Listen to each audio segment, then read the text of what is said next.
I'll kick off. Yeah, so this talk is to have some kick us off with some question and discussion about One CGIAR.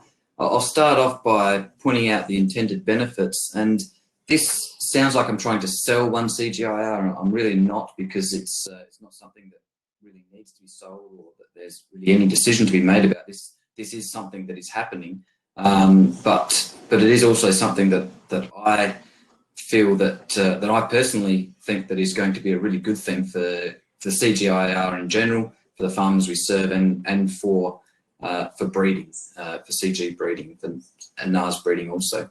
So as I see it, the intended benefits are that there will be greater impact through fewer institutional boundaries, in particular through leveraging breeding capacity across crops and centres, and that capacity includes infrastructure,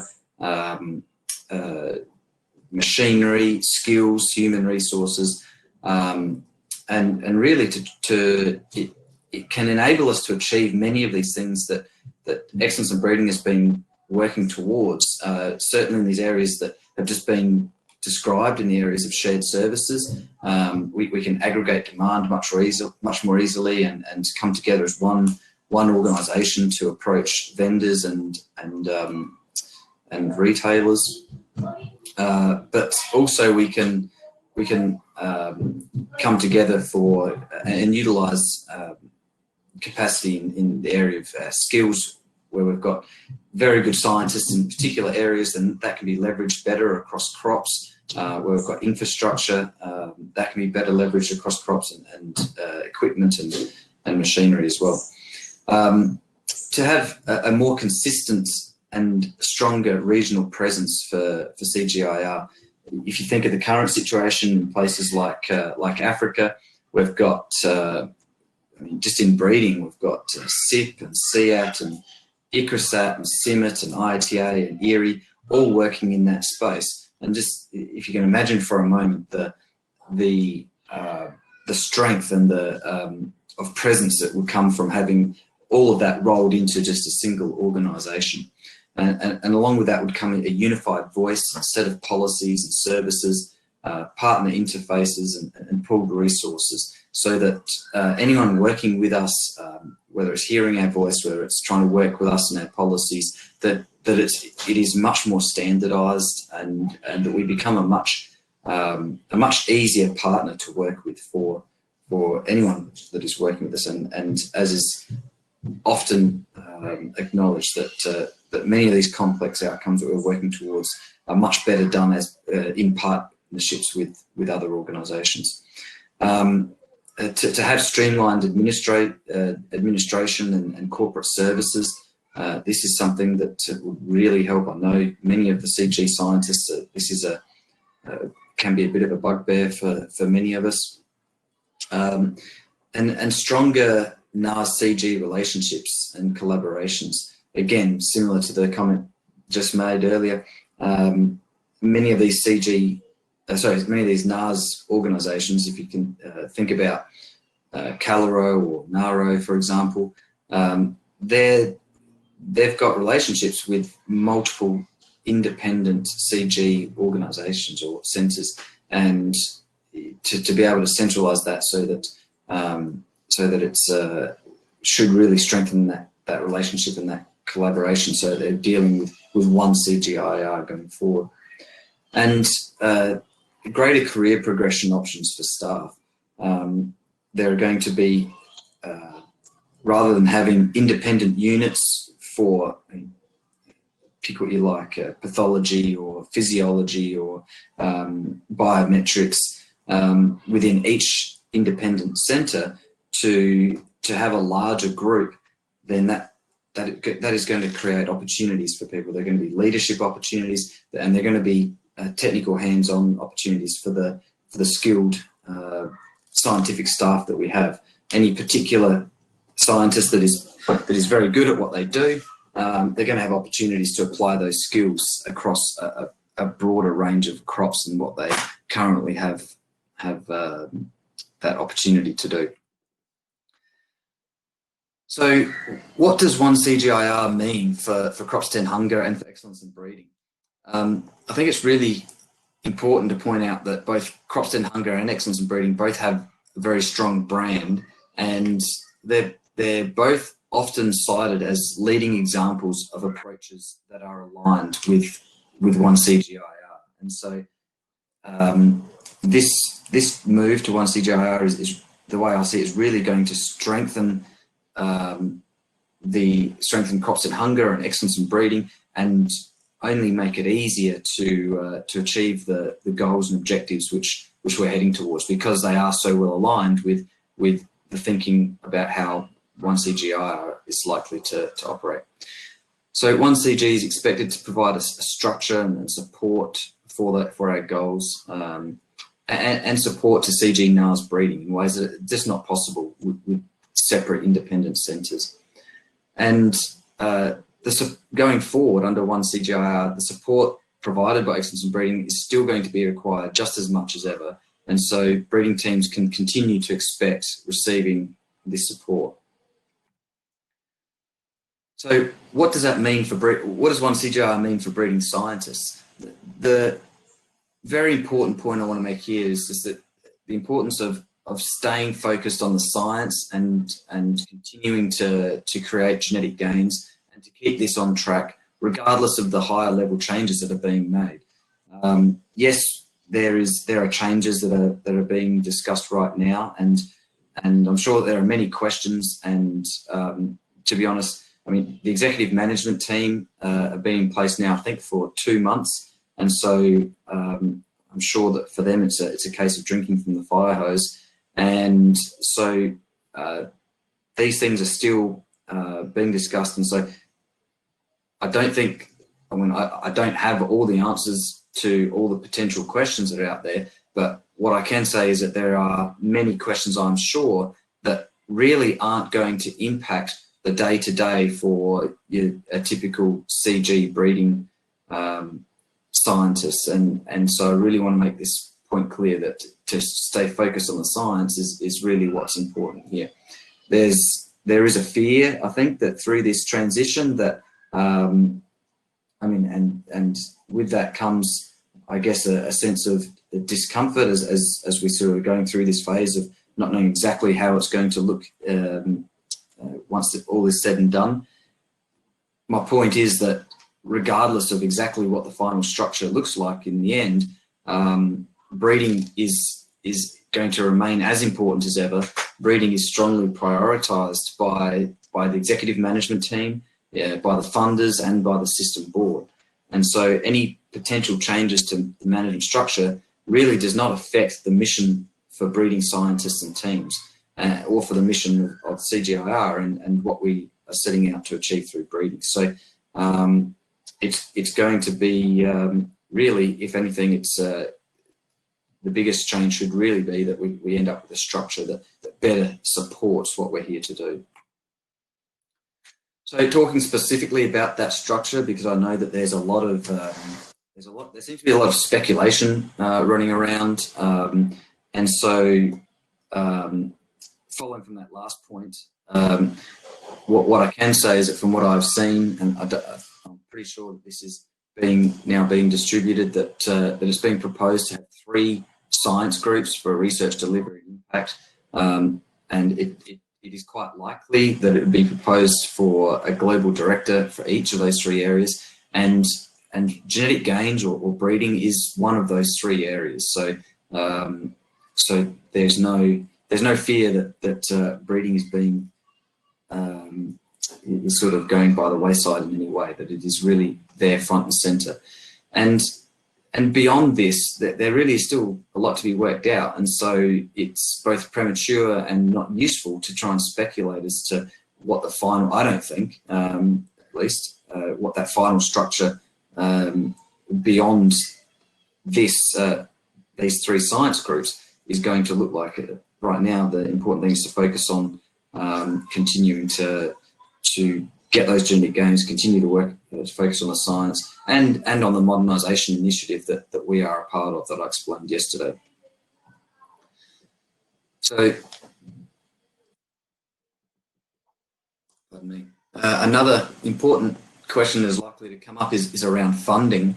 And now, without being able to make any promises as to how things are going to be in the future, I can certainly talk to the intention of what is being what One CG is setting out to achieve, because these are the things that come up often, at least in the discussions that I've been a part of, and in all of the documentation I've seen from about One CGIAR, from funders, from the executive management team, from every source. It's consistent with these points, that the intention is that there will be more pooled and longer term funding, and that this would pardon me,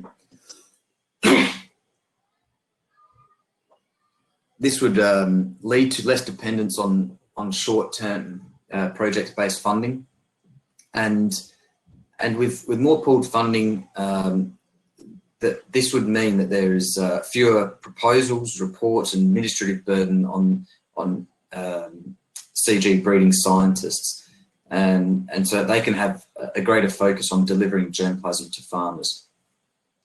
I know that in the Americas session that was last night for our time, I'm not sure exactly in what context came up, but Gary Outland from the Gates Foundation mentioned that the Gates Foundation are committed to putting much more of their funding into Windows 2 under One CGIAR as opposed to Windows 3, which is a really big thing, because the Gates Foundation in particular have traditionally put a lot of their funding through Windows 3. So there's great commitment there, and it's not just from the Gates Foundation, it's across the board. I've heard this from all the funders, that this is something that they're really wanting to do. So that's on the funder side. They're really looking for this, but on the CG side with the structure, One CG provides a structure to receive and allocate funding from a pooled source in alignment with those funders' wishes. So to get more pooled funding, it is a bit of a dance between the funders and the CG. And my point here is that the funders are committed, and by moving to One CG, we're doing what we can on our side to provide a structure that lends itself to receiving and allocating from a pooled source, and in a way that can provide a level of transparency as to how that funding is being allocated in a way that isn't possible with so easily from independent centres. And following from that last point about the transparency and how it's being used and how it's being allocated, it's funding for specific crop by region combinations in alignment with potential to alleviate poverty is likely to be the way that funding is applied going forward. And I made this point yesterday, and so it's for this reason that it's important to develop pipeline investment cases. Now, this is very much a prioritisation framework that the funders at least are looking to allocate their funding against. And the natural inclination is to think about, well, what about those crops that are towards the bottom of that prioritisation list? And I want to make the point that the intention here is not to consolidate and to have a reduced number of crops that are being supported going forward. At least I've seen no indication of that. In fact, quite on the contrary, any time that this has come up, the fact that quite useful rates of genetic gain can be achieved from even moderately sized programs is quite possible, particularly once these programs are adopting current best practice and have access to the tools and services that we're making available through excellence in breeding. So I really don't see any. Again, I don't see any risk in terms of security and job security for any everyday CG breeding scientists coming from the move to One CG. So, just to reiterate some final points before I throw it over for questions and discussion. One CG is being implemented for the good of CG, for CG staff, the mission, including breeding, and ultimately for the farmers that we serve. And again, there is really still a lot to be worked out, and it's the EMT it's really just getting started, and so it's, at least to me, it seems premature and not useful to speculate on the things that we don't have control over, or the things that haven't been decided yet and that they're yet to be decided. I feel that there's, just to sort of give a bit more detail to this point, that there are some things that at a high level, like that the three pillars of science that are going to be focused on, that are more developed, and then there are other areas in terms of the details within each of those areas that are less developed. And it's not, my point here is that it's not useful to get overly concerned about what may be being presented as a straw man when it comes to some of those details. So with that, Bish, I'll throw it over to you, and we can take some questions and discussion from the group. Okay, thank you very much, Michael. A lot of insight there, and yeah, a lot of changes on the horizon. So let's open it up for questions. I don't see anything in the chat at the moment. Sam, do we have a video chat? If not, I'm happy to kick off with a question.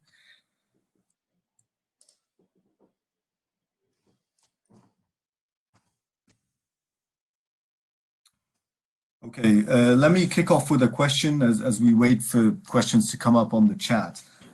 So Michael, you know, a lot of these breeding programs have invested quite heavily now in these modernization plans. Do you see, you know, in collaboration with Excellence in Breeding and Crops to End Hunger, so do you see any impact on those activities and the effort that's been put into that already as we move into One CGIAR? Great question. Yes, I only see positive impact for that.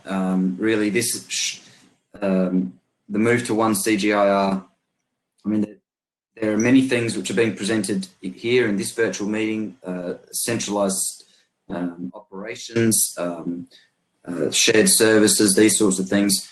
And I mean, standardised methods, standardised approaches, all of this is going to be much easier to achieve under One CGIAR. So I cannot see any risks in terms of the move to One CG to the modernisation.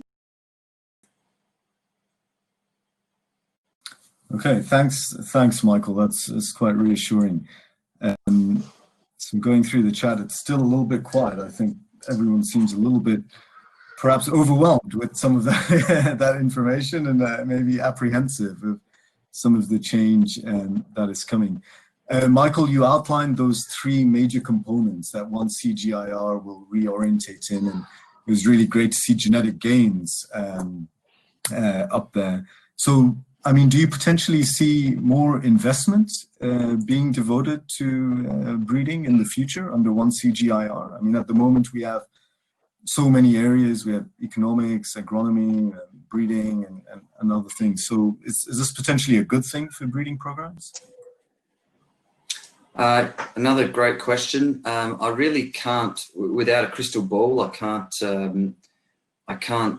say that there will be more funding. What I can say is that I feel that we'll be much better structured and much better placed to present ourselves in a way that is more attractive to funders. And so I would hope that there would be more funding as a result of that.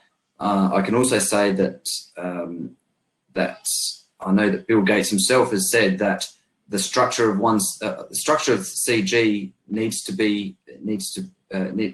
move to a single structure, to One CG, and that if they can do that, then it would make sense for the CG to be a $2 billion organisation from its current approximately $800 million total funding. Now, in that, I understand that he didn't make the commitment to take it himself to a $2 billion, but he did say that it would make sense for that to happen. So yeah, I think we're better positioned for more funding is the short answer. Okay, thanks, Michael. I think we do now have a video question from Sankalp from EiB. So Sankalp, if you would please go ahead with your question.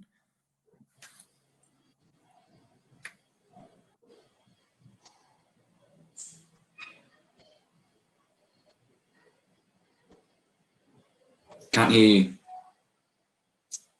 Is that okay? Yep. So thank you, Michael. Thank you, Bish. I think it's just the reiteration of what you have just mentioned. I think One CG in general is going to be the way forward for us, especially, we have a very short period of time left to, achieve any of the overarching goals, where the funders are also, committed to, not just, One CG.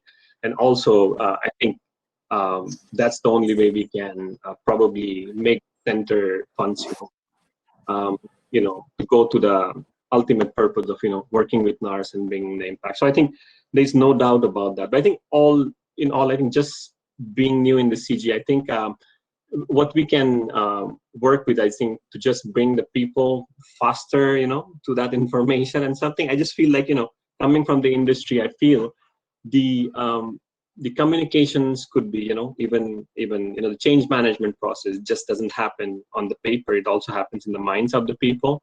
So I think it's just a comment that if you can engage with people, also the community of, information and spreading and the news, because not everybody gets it the same way, just because our backgrounds are so different and the change is so overwhelming. So I think the benefits are very, very clear, very apparent. But I think if we can just make sure that we bring the people as fast as possible, not at the EMT level, but also, maybe some communities of practice and where we can talk about that regularly and probably influence some of the things as they're being built. So nothing else, but I think thank you for, assuring that, the breeding programs and the practice work is going to be, as important as it can. Thank you. That's just a Sure. Okay, I'll take that on and pass that on at every opportunity. Sure. Okay, thanks very much, Sankalp, for that input, and thanks, Michael. I think we'll take one final question and then head into the breakout session. So this is coming from Hans Bardwaj. So Hans is asking in the chat, in addition to technical support to CG crop breeding programs, will EIB continue to manage crops to end hunger funds under One CGIAR?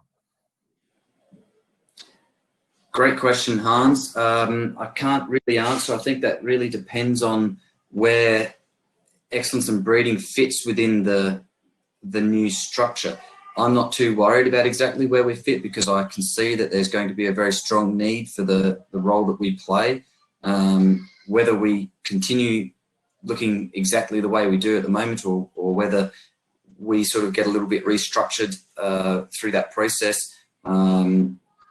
I cannot say, and to be honest, I'm not concerning myself too much with that at this point because I can see that there is such a strong need for what we do. There will continue to be funds for the modernisation initiative, so for that much I can say for sure, but exactly how it's going to be structured in relation to excellence in breeding and excellence in breeding in relation to the larger structure for breeding in 1CG. I think these are some of the details that still need to be sorted out under the genetic gains area. If indeed they are to put on a global director in that space, then I expect it would be that person that would be heavily involved in answering some of these questions, and that they should come into that position with some sort of a vision for how they would do something like this. Okay, thanks very much, Michael. And I think one last final brief question, perhaps, just to clarify a few things, because I know there are a lot of people who are new to the CG on the call today. So Yoonghwa asked, what is the difference between window 2 and window 3 that you referred to in your presentation? It might be quite pertinent for a lot of people on the call. Yeah, okay, good. Now, thanks, Yoonghwa. I'm sure I'm probably going to get this a little bit wrong, but in a very broad sense, Windows 1 is sort of just sort of comes in very generally to the whole CGIAR and is distributed by the System Management Office. It's very has the most flexibility. Windows 2 is like I understand that a lot of the CRP money comes through Windows 2. It's much more targeted than Windows 1. It may be at a crop level, for example. And then Windows 3 is your more bilateral funding. It's very project based, and it has very distinct deliverables, and that has the least flexibility. So I guess moving from Windows 3 funding to Windows 2, to me, seems like a really great thing, because it should mean less proposal, particularly if it becomes quite secure. Then which is important for breeding, because breeding is not a short-term project, as you all know. Then it means less proposal writing, report writing, and administrative burden for the CG scientists. So what I would like to see is a situation where a pipeline investment case is developed, and that is used to mobilise resources and as a sales pitch to attract funding, and that funding can be brought in in a secure and long-term way, and that then breeders are more able to focus on the breeding, and that the funds are allocated according to the crop by region priorities and according to the pipeline investment case that can be put forward. And breeders are not forever trying to find that next dollar.